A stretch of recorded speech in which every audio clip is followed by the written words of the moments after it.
Hi, எல்லாருக்கும் வணக்கம். நீங்கள் பார்த்துட்டு இருக்கிறது handwriting class for parents. Parents எப்படி அவங்க குழந்தைங்களுக்கு ஹேண்ட் ரைட்டிங் ஈஸியாக ஸ்டெப் பை ஸ்டெப் சொல்லி கொடுக்கலான்றது தான் நான் வீடியோஸாக போட்டுட்ருக்கேன். ஸோ ஏதாவது டவுட் இருந்ததுன்னா, ப்ரீவியஸ் வீடியோஸ் பார்த்து உங்களுக்கு ஏதாவது டவுட் இருந்துச்சுன்னா நீங்கள் அங்கே கேளுங்க, நான் ஆன்சர் பண்ணுறேன். இல்லைனா என் இன்ஸ்டா பேஜில் போயிட்டு கேளுங்க, மெசேஜ் பண்ணுங்கள், நான் ஆன்சர் பண்ணுறேன். ஸோ நம்ம இப்போ பார்க்குறது 4+ ஏஜ் குரூப் பசங்களுக்காக தான் நம்ம பார்க்குறோம். 4+ ஏஜ் குரூப் பசங்களுக்கு எடுத்தோடனேலாம் நம்ம ஹேண்ட் ரைட்டிங் சொல்லித்தர முடியாது. ஃபஸ்ட்டு அவங்களுக்கு கலரிங், அந்த ஃபிங்கர் க்ரிப்பு வரணும். அதுக்கப்புறம் ரொம்ப நேரம் அந்த பென்சிலையோ க்ரையானையோ பிடிச்சிட்டு இருக்க முடியணும். அதை வச்சு அவங்க எழுத முடியணும். அதுதான் ஃபஸ்ட்டு ஸ்டெப். இன்றைக்கி நம்ம என்ன பார்க்க போகிறோம்னு பார்த்தீங்கன்னா, திக் பார்டர் லைன்னால என்ன யூஸ் அப்படின்னு சொல்லிட்டு நம்ம ஃபஸ்ட்டு ஸ்கிரிபிளிங் பார்த்தோம், ஸ்டாண்டிங் லைன், ஸ்லீப்பிங் லைன் பார்த்தோம். இன்னைக்கு நம்ம என்ன பார்க்க போறோம்னா, ஒரே கலர் வச்சு அவங்க அடிக்கிறது தான் பார்க்க போகிறோம். நம்ம ஸ்கிரிபிளிங் பண்ணும்போது நிறைய க்ரையான்ஸ் கொடுத்தோம், அதனால அவங்க கொஞ்சம் இன்ட்ரெஸ்டிங்காக அவங்க அந்த ஸ்கிரிபிளிங் பண்ணியிருப்பாங்க. இன்னைக்கு நம்ம ஒரே க்ரையான்ஸ் கொடுத்தா அவங்க கண்டிப்பாக பண்ண மாட்டாங்க. அப்போது நம்ம என்ன பண்ணுறது அப்படின்னா, அவங்களுக்கு கொஞ்சம் பெனிஃபிட், கொஞ்சம் கான்ஃபிடென்ட்டாக இருக்கிறதுக்காக நம்ம இன்னைக்கு என்ன பண்ண போகிறோம்னா, திக் பார்டர் பண்ண போகிறோம். ஒரு திக்கு பார்டர் கொடுத்து நம்ம ஒரு ஷேப்ஸ் வரைஞ்சி, ஷேப்ஸோ டயக்ராமோ ட்ராயிங்கோ எது வேணாலும் நீங்கள் திக்காக இருக்கணும் பார்டர். அப்போ தான்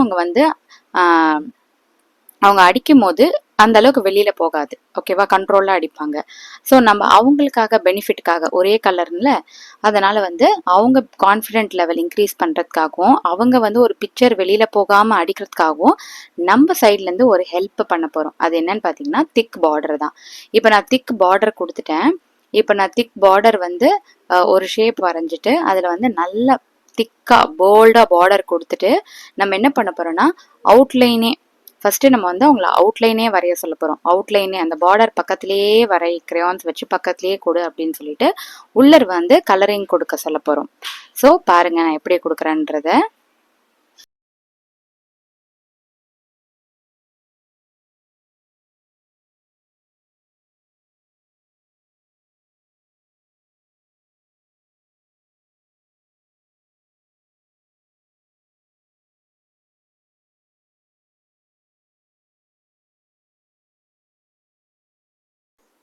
ஸோ இப்போ பாருங்கள், நான் கலர் அடிக்க சொல்ல போகிறேன். நான் ஆரஞ்சு கலர் கொடுத்துருக்கேன். பட் ஆரஞ்சு கலர் அவங்களுக்கு வேணான்னு சொல்லிட்டு அவங்க ஒரு கலர் எடுத்துக்கிட்டாங்க. எடுத்துகிட்டு இப்போ என்ன பண்ணுறாங்கன்னா, நான் அவுட்லைன் மட்டும் நீங்கள் லைன்ஸ் போடுங்கன்னு சொல்கிறேன். ஸோ இதனால் என்ன பெனிஃபிட்னு பார்த்தா, அவங்களுக்கு கான்சன்ட்ரேஷன் அதிகமாக வரும். கொஞ்சம் பயபக்தியோடு அவங்க என்ன பண்ணுவாங்கன்னா, அந்த ஓரம் மட்டும் வெளியில் போகாமல் அவங்க ஸ்லோவாக அந்த லைன்ஸ் கூடயே அவங்க கலர் பண்ணுவாங்க. இதனால் அவங்களுக்கு கொஞ்சம் ஃபிங்கர் கண்ட்ரோல் வரும். நம்ம பொறுமையாக நம்ம அடிக்கணும் அப்படின்றது தெரியும்.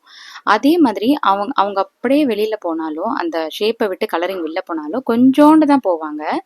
பிகாஸ் அவங்க ரொம்ப கான்ஷியஸாக இருப்பாங்க. கொஞ்சம் தான் போவாங்க. அந்த கொஞ்சம் போகிற டைமில் இந்த பார்டர் நம்ம திக்காக கொடுத்ததுனால அந்த அளவுக்கு வெளியில் போகாது. அப்போ அந்த அளவுக்கு வெளியில் போகாது. ஃபஸ்ட்டெல்லாம் அவங்க நம்ம தின் அவுட்லைன் கொடுத்து நம்ம ஒரு மேங்கோ வரைஞ்சோம் பார்த்தீங்களா, அதில் சீக்கிரமாக அவுட்லைன் வெளியில் போயிடும். நம்ம கலர் அடிக்கும் போது அவுட்லைனை விட்டு வெளியில் போயிடும். அப்போ அவங்க அந்த மிஸ்டேக் நம்ம அவுட் அந்த இடத்துல சொன்னதுனால, இந்த இடத்துல அவங்கள அறியாமலேயே அந்த அவுட்லைன் கலர் வெளியில் போகாது. நீங்கள் இன்னும் கூட திக் பார்டர் கொடுத்துக்கலாம். ஓகேவா? திக் பார்டர் கொடுத்து அவங்கள கலர் பண்ண சொல்லலாம். ஸோ பாருங்கள், நான் ஓரமே கொடுக்க சொல்கிறேன். இந்த ஓரமே கொடுத்துட்டு அதுக்கப்புறம் உள்ள கலரிங் பண்ணுன்னு சொல்கிறேன். அவன் இப்போ என்ன சொல்கிறான்னா, வெளியில் போயிடுச்சா, வெளியில் போயிடுச்சா, வெளியில் போயிடுச்சான்னு என்கிட்ட கேட்டுகிட்டே இருக்கான். ஸோ இப்போ பாருங்கள், இந்த இடத்துல வெளியில் போச்சு, நான் ராங் கொடுத்துட்டேன். இப்போ இந்த திக் பார்டர் நம்ம கொடுக்காம ஒரு தின் லைனாக கொடுத்துருந்தோன்னா, வெளியில் போன லைன் பார்த்தீங்கன்னா பெருசாக இருந்திருக்கும். இப்போ சின்னதாக தான் இருக்குது. அப்போ அவங்களுக்கு என்ன தோணுன்னா, சின்னதாக தான் போயிருக்கு, நம்ம இன்னும் கூட கான்ஷியஸாக அடிக்கலாம் அப்படின்றது ஃபிங்கர் கண்ட்ரோல் வரும், கான்சன்ட்ரேஷன் வரும். ஸோ ஒரே கலர் கொடுக்கறதுனால அவங்க அதே கலரை வச்சு ரொம்ப கான்சன்ட்ரேஷனாக அவங்க கலரிங் பண்ணுவாங்க. இது எதுக்கு யூஸ் ஆகும்னு பார்த்தீங்கன்னா, இந்த 4 லைன்ஸில் எழுதும் போது அந்த 4 லைன்ஸ்குள்ளேயே நம்ம எழுதணும், அதை விட்டுட்டு வெளியில் போகக்கூடாது அப்படின்னு நம்ம அந்த இடத்துல சொல்லி கொடுக்கறதுக்கு இந்த கலரிங் நம்மளுக்கு யூஸ்ஃபுல்லாக இருக்கும். ஸோ அதனால தான் நம்ம இந்த இடத்துல பார்டர் மட்டும் அடிக்க சொல்லிட்டு உள்ளே ஃப்ரீயாக நம்ம அடிக்கிறதுக்கு நம்ம பெர்மிஷன் கொடுக்க போகிறோம். ஸோ இப்போ பார்டர் ஃபுல்லாக அவங்க குடுத்துட்டாங்க. இப்போ வந்து உள்ள வந்து ஃப்ரீயா அடிக்கிறாங்க. இப்ப பாருங்க, இதுல வந்து ஏற்கனவே நம்ம பார்டர் திக்கா குடுத்துருந்தோம்.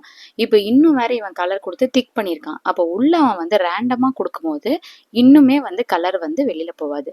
ஸோ இந்த மாரி தான் கலரிங் குடுக்கறதுக்கு வந்து நம்ம பசங்களுக்கு வந்து பிராக்டிஸ் குடுக்கணும். ஸோ ஃபர்ஸ்ட்டு அவுட்லைன் எல்லா கலருக்குமே ஃபர்ஸ்ட்டு அவுட்லைனுக்கு இன்னும் அவுட்லைன் திக் பண்ணிட்டதுக்கு அப்புறமா, உள்ள வந்து இந்த மாரி கிரையான்ஸ்ல நம்ம ஃபாஸ்ட்டா குடுத்தோம்னா, கிரையான் வந்து லைன்ஸ பார்டர் லைன விட்டு வெளில போகாது. ஸோ அவங்களுக்குமே வந்து கான்ஃபிடென்ட்டா இருக்கும்.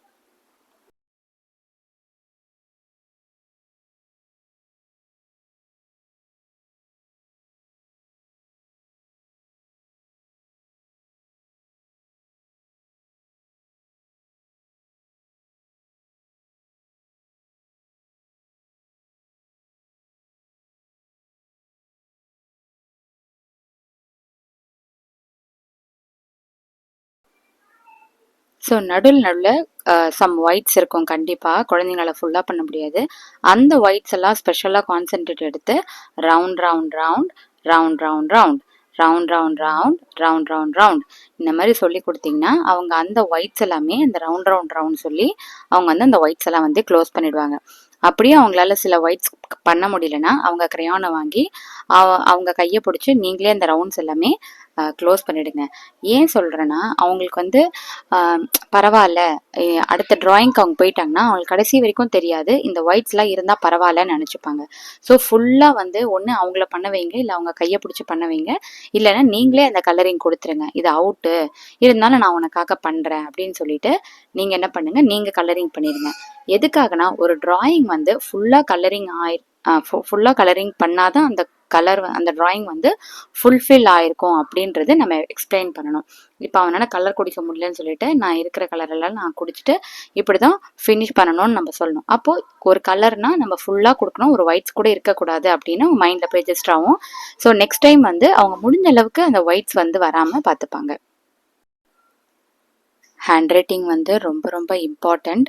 இப்போ வந்து ரொம்ப இம்பார்ட்டன்ட் வந்து ஹேண்ட் ரைட்டிங். பிகாஸ் ஸ்கூலில் அந்த அளவுக்கு வந்து ஹேண்ட் ரைட்டிங்க்கு வந்து ப்ராக்டிஸ் கொடுக்கறதில்ல. இந்த மாதிரியான சில ஒர்க் ஷீட் கொடுத்துட்டு அவங்க என்ன பண்ணுறாங்கன்னா ஹேண்ட் ரைட்டிங் வந்து நம்மள தான் பேரண்ட்ஸை தான் சொல்லித்தாங்க அப்படின்னு சொல்கிறாங்க. இன்னும் என்ன சொல்கிறாங்கன்னா ஹேண்ட் ரைட்டிங் கிளாஸ் அனுப்புங்க அப்படின்னு சொல்கிறாங்க. ஸோ அதனால தான் நான் சொல்கிறேன், இந்த ஸ்டெப்ஸ் எல்லாம் அவங்களுக்கு சொல்லிக் கொடுங்க. அப்போ தான் அவங்க வந்து ப்ரெஷர் பண்ணி அவங்க வந்து எழுதுவாங்க.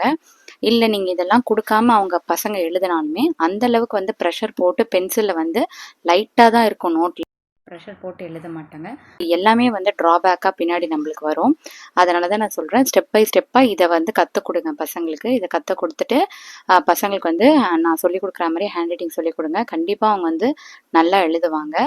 ஸோ இந்த மாதிரியான எஜுகேஷன் வீடியோஸ்க்கு வந்து சப்போர்ட் பண்ணுங்கள், லைக் பண்ணுங்கள். உங்கள் கிளாஸ் ஃப்ரெண்ட்ஸ்க்கு யாருக்காவது அந்த மாதிரி இருந்ததுன்னா அவங்களுக்கும் ஷேர் பண்ணி விடுங்க. அப்போ தான் இது எல்லாருக்குமே போய் ரீச் ஆகும். எல்லாருமே நல்லா ஹேண்ட் ரைட்டிங் எழுதுவாங்க. ஸோ ஹேண்ட் ரைட்டிங் வந்து ப்ராக்டிஸ் பண்ண தான் வரும். ஸோ தேங்க்ஸ் ஃபார் வாட்சிங். சப்ஸ்கிரைப் பண்ணிவிட்டு பாருங்கள்.